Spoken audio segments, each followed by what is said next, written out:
Hey everyone, Joey here, and I have been playing Sonic Dream Team on Apple Arcade, and let me just say, this game surprised me.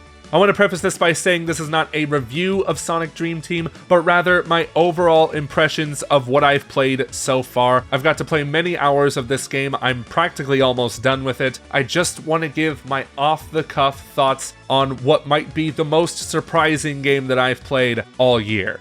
Partially surprising because this game was announced just a month ago. We did not know that this project has been in the works for the past 2 years from developer Hardlight Studio, known for their work on mobile Sonic games like Sonic Dash. But this is bar none their most ambitious project yet, and dare I say, they might be giving Sonic Team a run for their money. I'm not saying this is like the best 3D Sonic game I've played so far, but there are some really good ideas here that I want to see 3D Sonic adopt. And right off the bat, you're probably asking, is this Sonic Adventure 3? Is this a Sonic Adventure-like? What is this game? Does it have any resemblance to Sonic Adventure at all? And while I can say it has some DNA of Sonic Adventure, I still wouldn't say this is one of those games. Although it might make fans of that series happy for a few simple reasons, one of which being the levels. They're very open-ended, they're still rather linear, they're not like big open worlds like Sonic Frontiers. There's a beginning, there's a middle, there's an end, but they are reused in ways that can be resembled to the old 3D Mario games, you know, Super Mario 64, Super Mario Sunshine. You go back to these levels often to take on new challenges. Sometimes the levels themselves will change up significantly for some very specific obstacle courses designed for each individual character. They change up even more with the Daily Tales challenges, as they provide 5 distinct levels that are some of the hardest levels in the game. Even then, it's very forgiving because there's no game overs, and when you die, you just get sent back a few paces. So yeah, Sonic Dream Team is essentially its own game. It's not trying to be Sonic Adventure 3 or anything, but I will say, maybe if there was a Sonic Adventure 3, some of these elements could be carried over into that game, such as being able to swap characters at literally any time.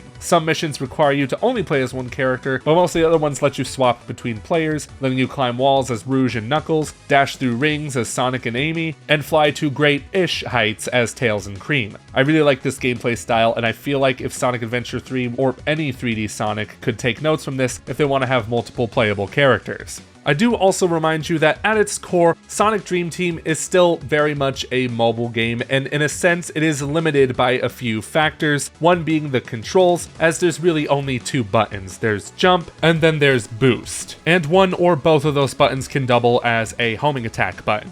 And even then, I wouldn't say those simplistic controls are a negative, they work quite well in this game, but I gotta say, I still don't like touch controls. I played the majority of this game on the Xbox controller via Bluetooth. I much preferred it there as a traditional console player, but I had to give the touch controls a shot. And for what it's worth, I guess they're fine. I've just never been a fan of touch controls in general, due to various reasons, like just a quick slip of the thumb could have you drifting left without you knowing, and that's happened to me a couple of times while playing the touch controls on this game. Thankfully, there are some really good accessibility options. They'll let you change where the placement of these touch controllers are. There's even a dynamic control stick option, which will just pop up a control stick wherever your left or right thumb goes with it. Even then, I still did not prefer touch controls in the slightest. I much preferred propping up my iPad or even plugging it into the TV with my USB-C to HDMI converter and playing it that way with an Xbox controller. The touch controls might work better on a smaller screen like an iPhone, although I wasn't able to try it out on an iPhone. Even then, I'm a controller purist, play this game with a controller. It also works with the PS5 controller, but the in-game buttons will always show the Xbox buttons, so I just stuck with the Xbox one.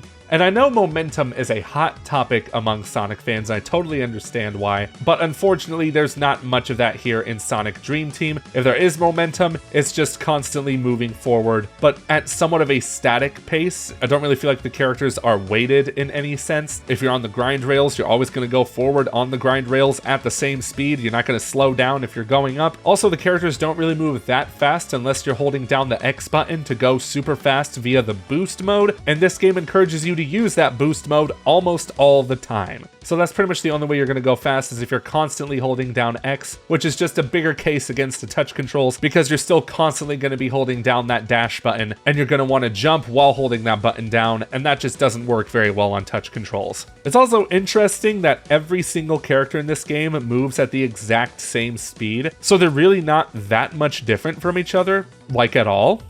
The only differences being their special abilities, but other than that, you're really not going to get a speed advantage if you play as Sonic or Amy, as Sonic moves just as fast as Knuckles and Tails. Is Sonic even the fastest creature in the world at this point? Although I guess you could use dream logic in this instance, since they're trapped in Eggman's dreams, and logic is just completely out the window here.